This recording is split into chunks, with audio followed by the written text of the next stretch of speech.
mjane huyu ananiudhi, nitampatia haki yake, asije akanichosha kwa kunijia daima. Ukisoma Luka 18 mstari wa 1 pale utapata kitu. Alikuwa ni mtu mmoja ambaye ni kadhi na mjane. Mjane alikuwa akimdai kadhi, na kadhi alikuwa hataki kumpa haki yake mjane.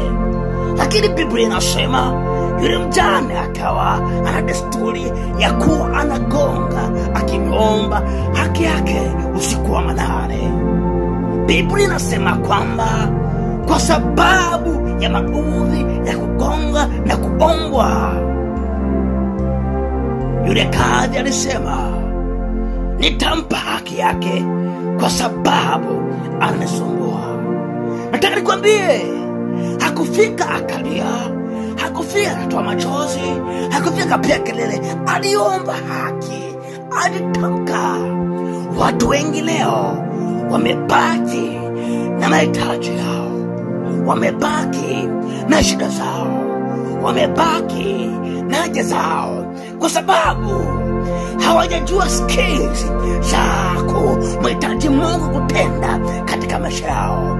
Nataka nikwambie, kilio sio matokeo ya kumshawishi Mungu kufanya kitu, lakini maombi yanatoka ndani ya kilindi cha moyo.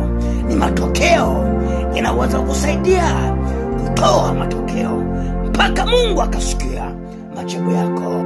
So if you need to succeed in your needs, you need to pray than to cry.